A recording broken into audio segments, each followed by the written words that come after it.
नमस्कार दोस्तों, रंगमंच कहानियों का में आपका स्वागत है। तो कहानियों का सिलसिला शुरू करते हुए लीजिए सुनते हैं जनेंद्र कुमार की कहानी पत्नी।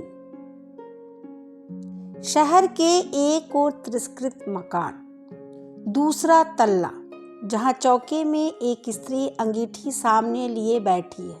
अंगीठी की आग राख हुई जा रही है।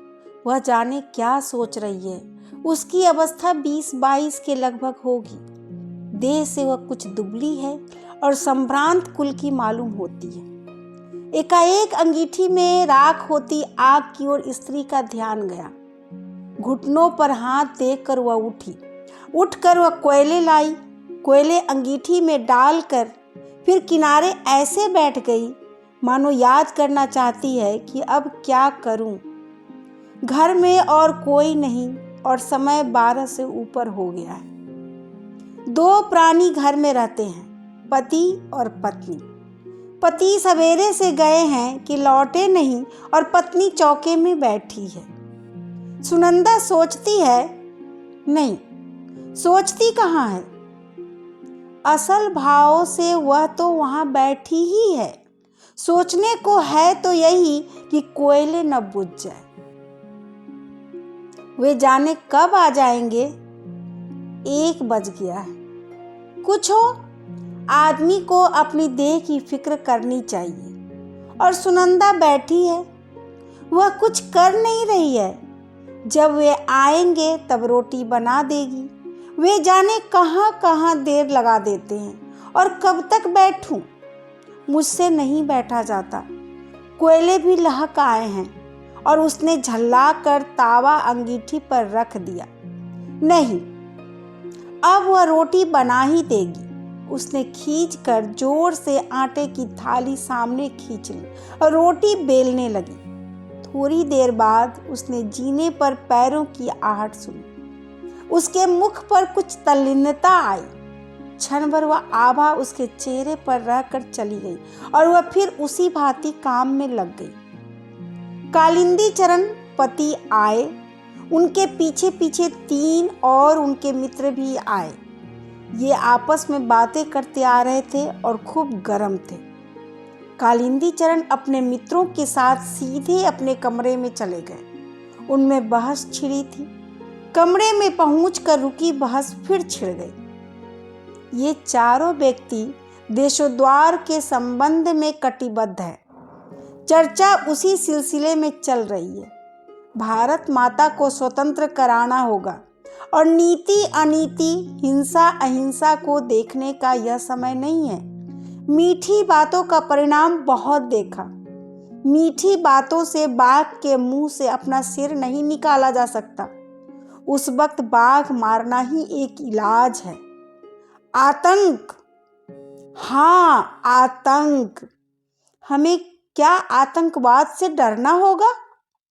लोग कहते हैं, जो कहते हैं आतंकवादी मूर्ख हैं। वे बच्चे हैं। हाँ, वे हैं बच्चे और मूर्ख। उन्हें बुजुर्गी और बुद्धिमानी नहीं चाहिए। हमें नहीं अभिलाषा अपने जीने की। हमें नहीं मोह अपने बाल बच्चों का। हमें नहीं गर्ज धन दौलत की। तब हम मरने के लिए आजाद क्यों नहीं है? जुल्म को मिटाने के लिए कुछ जुल्म होगा ही। उससे वे डरे जो डरते हैं। डर हम जवानों के लिए नहीं है। फिर वे चारों आदमी निश्चय करने लगे कि उन्हें खुद क्या करना चाहिए। इतने में कालिंदी चरण को ध्यान आया कि न उसने खाना खाया है, न मित्रों को खाने के लिए पूछा है। उसने अपने मित्रों से माफी मांगकर छुट्टी ली और सुनंदा की तरफ चला। सुनंदा जहाँ थी वहाँ है। वह रोटी बना चुकी है। अंगीठी के कोयले उल्टे तवे से दबे हैं। माथे की उंगलियों पर टिकाकर वह बैठी है। बैठी बैठी सूनी सी देख रही है। सुन रही है कि उसके पति कालिंदी चरण अपने मित्रों के साथ क्यों और क्या बातें कर रहे हैं। उसे जोश का कारण नहीं समझ में आता। उत्साह उसके लिए अपरिचित है। वह उसके लिए कुछ दूर की वस्तु है। स्पर्णीय, मनोरम और हरियाली वह भारत माता की स्वतंत्रता को समझना चाहती है, पर उसको न भारत माता समझ में आती है न स्वतंत्रता समझ में आती है। उसे इन लोगों की इस जोरों की बातचीत का मतलब ही नहीं समझ में आता। फिर भी सच उत्साह की उसमें बड़ी भूख है। जीवन की हौस उसमें बुझती सी जा रही है, पर वह जीना चाहती है। उसने बहुत चाहा कि पति उससे भी कुछ देश की बातें करे। उसमें बुद्धि तो जरा कम है, पर फिर धीरे धीरे क्या हुआ भी समझने नहीं लगेगी। सोचती है कम पढ़ी हूं तो इसमें मेरा क्या कसूर है। अब तो पढ़ने को तैयार हूं, लेकिन पत्नी के साथ पति का धीरज खो जाता है। खैर, उसने जो सोचा उसका काम तो सेवा है। बस यह मानकर उसने कुछ समझने की चाह भी छोड़ रखी है। वह अनायास भाव से पति के साथ रहती है और कभी उनकी राह के बीच में आने की नहीं सोचती। वह एक बात जानती है कि उसके पति ने अगर आराम छोड़ दिया है, घर का मकान छोड़ दिया है, जानबूझकर उखड़े उखड़े और मारे मारे जो फिरते हैं, इसमें वे कुछ भला ही सोचते होंगे। इसी बात को पकड़कर वह आपत्ति शून्य भाव से पति के साथ विपदा पर विपदा उठाती रही। पति ने कहा भी है कि तुम मेरे साथ दुख क्यों उठाती हो, पर यह सुनकर वह चुप रह गई है। सोचती रह गई कि देखो कैसी बातें करते हैं। वह जानती है कि जिसे सरकार कहते हैं, वह सरकार उनके इस तरह के कामों से बहुत नाराज है। सरकार सरकार है, उसके मन में कोई स्पष्ट भावना नहीं है कि सरकार क्या होती है। पर यह जितने हाकिम लोग हैं वे बड़े जबरदस्त होते हैं और उनके पास बड़ी बड़ी ताकतें हैं। इतनी फौज, पुलिस के सिपाही और मजिस्ट्रेट और मुंशी और चपरासी और थानेदार और वायसराय, ये सब सरकार ही हैं। इन सब से कैसे लड़ा जा सकता है? हाकिम से लड़ना ठीक बात नहीं है, पर यह उसी लड़ने में तन मन विसार बैठे। खैर, लेकिन ये सब के सब इतने जोर से क्यों बोलते हैं? उसको यही बहुत बुरा लगता है। सीधे सादे कपड़े में एक खुफिया पुलिस का आदमी हरदम उनके घर के बाहर रहता है। ये लोग इस बात को क्यों भूल जाते हैं? इतने जोर से क्यों बोलते हैं? बैठे बैठे वह इसी तरह की बातें सोच रही है। देखो, अब 2 बजेंगे, इन्हें न खाने की फिक्र है न मेरी फिक्र। मेरी तो खैर कुछ नहीं, पर अपने तन का ध्यान तो रखना चाहिए। ऐसी ही बेपरवाही से तो वह बच्चा चला गया। उसका मन कितना भी इधर उधर डोले, पर अकेली जब होती है तब भटक भटका कर वह मन अंत में उसी बच्चे के अभाव पर आ पहुंचता है। तब उसे बच्चे की वही वही बातें याद आती है। वे बड़ी प्यारी आंखें, छोटी छोटी उंगलियां और नन्हे नन्हे ओठ याद आते हैं। अटखेलियां याद आती है। सबसे ज्यादा उसका मरना याद आता है। ओह, यह मरना क्या है? इस मरने की तरफ तो उससे देखा नहीं जाता, जबकि वह जानती है कि मरना सबको है। उसको मरना है, उसके पति को मरना है, पर उस तरफ भूल से क्षण भर भी देखती है तो भय से भर जाती है। यह उससे सहा नहीं जाता। बच्चे की याद उसे मत देती है। तब वह विहल होकर आंखें पोंछती है और हठात इधर उधर की किसी काम की बात में अपने को उलझा लेना चाहती है, पर अकेले में वह कुछ करे, रह रह कर वही याद, वह मरने की बात उसके सामने हो रहती है और उसका चित्त बेबस हो जाता है। वह उठी, अब उठकर बर्तनों को मांज डालेगी, चौका भी साफ करना है। ओह, खाली बैठी मैं क्या सोचती रहा करती। इतने में कालिंदी चरण चौके में आए। सुनंदा कठोरता पूर्वक शून्य को देखती रही। उसने पति की ओर नहीं देखा। कालिंदी ने कहा, सुनंदा, खाने वाले हम 4 हैं, खाना हो गया? सुनंदा चून की थाली और चकला बेलन और बटलोई, खाली बर्तन वगैरह उठाकर चल दी, कुछ भी नहीं बोली। कालिंदी ने कहा, सुनती हो, 3 आदमी मेरे साथ और हैं, खाना बन सके तो कहो, नहीं तो इतने में ही काम चला लेंगे। सुनंदा कुछ भी नहीं बोली। उसके मन में बेहद गुस्सा उठने लगा। यह उससे क्षमा प्रार्थी से क्यों बात कर रहे हैं? हंसकर क्यों नहीं कह देते कि कुछ और खाना बना दो, जैसे मैं गैर हूं? अच्छी बात है, तो मैं भी गुलाम नहीं हूं कि इनके ही काम में लगी रहूं। मैं कुछ नहीं जानती खाना वाना। और वह चुप रही। कालिंदी चरण ने जरा जोर से कहा, सुनंदा। सुनंदा के जी में ऐसा हुआ कि हाथ की बटलोई को खूब जोर से फेंक दे। किसी का गुस्सा सहने के लिए वह नहीं है। उसे तनिक भी सूझ न रही कि अभी बैठे बैठे इन्हीं अपने पति के बारे में कैसी प्रीति की और भलाई की बातें सोच रही थी। इस वक्त भीतर ही भीतर गुस्से से घुट कर रह गई। क्यों? बोल भी नहीं सकती? सुनंदा नहीं बोली। तो अच्छी बात है, खाना कोई भी नहीं खाएगा। यह कहकर कालिंदी तैश में पैर पटकते लौट कर चले गए। कालिंदी चरण अपने दल में उग्र नहीं समझे जाते, किसी कदर उदार समझे जाते हैं। सदस्य अधिकतर विवाहित है। कालिंदी चरण विवाहित ही नहीं है, वह एक बच्चा खो चुके हैं। उनकी बात का दल में आदर है। कुछ लोग उनके धीमेपन से रुष्ट भी है। वह दल में विवेक के प्रतिनिधि है और उत्पात पर अंकुश का काम करते हैं। बहस इतनी बात पर थी कि कालिंदी का मत था कि हमें आतंक को छोड़ने की ओर बढ़ना चाहिए। आतंक से विवेक कुंठित होता है और या तो मनुष्य उससे उत्तेजित ही रहता है या उसके भय से दबा रहता है। दोनों ही स्थितियां श्रेष्ठ नहीं हैं।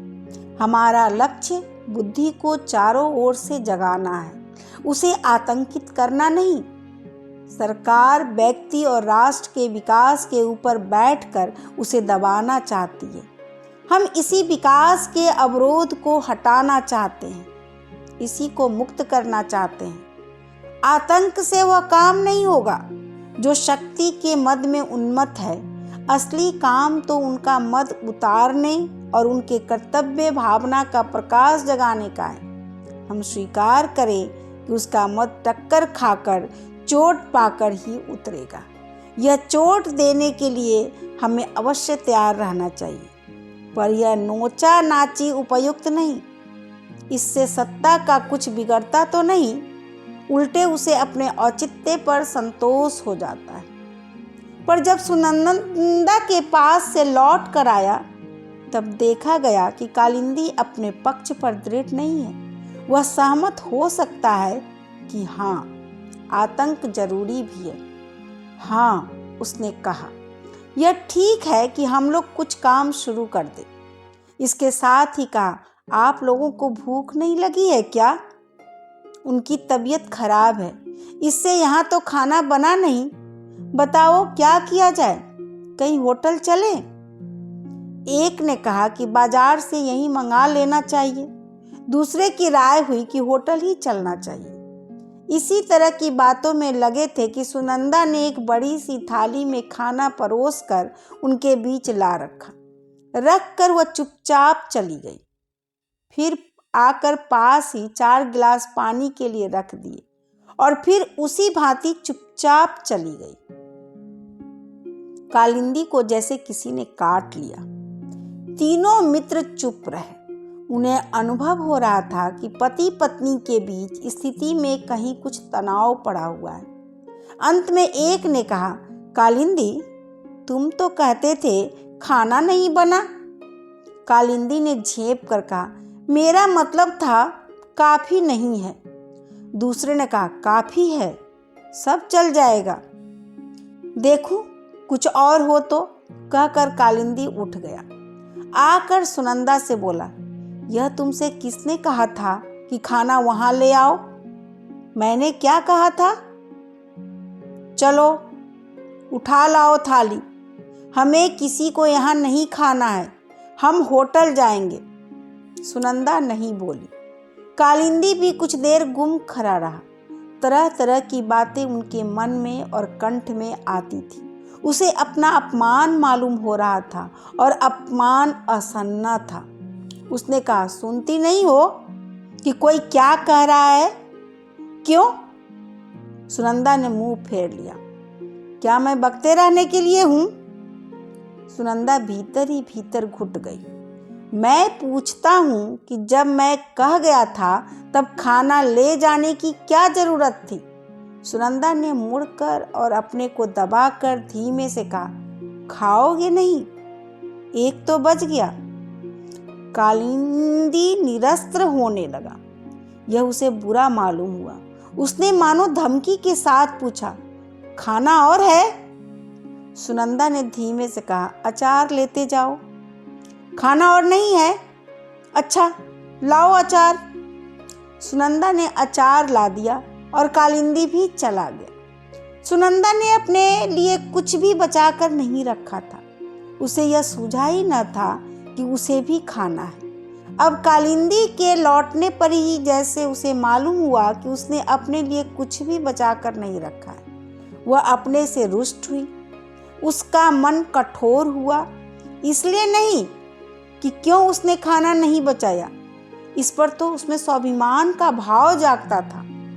मन कठोर यूं हुआ कि वह इस तरह की बात सोचती ही क्यों है। छी, यह भी सोचने की बात है।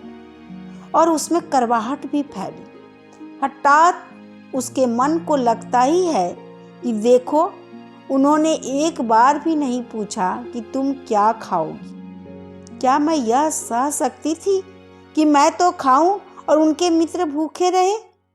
पर पूछ लेते तो क्या था? इस बात पर उसका मन टूटता सा है, मानो उसका जो तनिक सा मान था वह भी कुचल गया हो। वह रह रह कर अपने को स्वयं तिरस्कृत कर लेती हुई कहती है कि छी छी सुनंदा, तुझे ऐसी जरा बात का अब तक ख्याल होता है? तुझे तो खुश होना चाहिए कि उनके लिए एक रोज भूखे रहने का पुण्य तुझे मिला है। मैं क्यों उन्हें नाराज करती हूँ? अब से नाराज ना करूँगी। पर वह अपने तन की भी सूध तो नहीं रखते। यह ठीक नहीं है, मैं क्या करूं? और वह अपने बर्तन मांजने में लग गई। उसे सुन पड़ा कि वे लोग फिर जोर शोर से बहस करने में लग गए हैं। बीच बीच में हंसी के कहकहे भी उसे सुनाई दिए। ओह, सहसा उसे ख्याल हुआ, बर्तन तो पीछे भी मल सकती हूँ, लेकिन उन्हें कुछ जरूरत हुई तो यह सोचकर झटपट हाथ धो वह कमरे के दरवाजे के बाहर दीवार से लगकर खड़ी हो गई। एक मित्र ने कहा, अचार और है? अचार और मंगाओ यार। कालिंदी ने अभ्यासवश जोर से पुकारा, अचार लाना भाई, अचार। मानो सुनंदा कहीं बहुत दूर हो, पर वह तो बाहर लगी खड़ी ही थी। उसने चुपचाप अचार लाकर रख दिया। जाने लगी तो कालिंदी ने तनिक स्निग्ध वाणी से कहा, थोड़ा पानी भी लाना।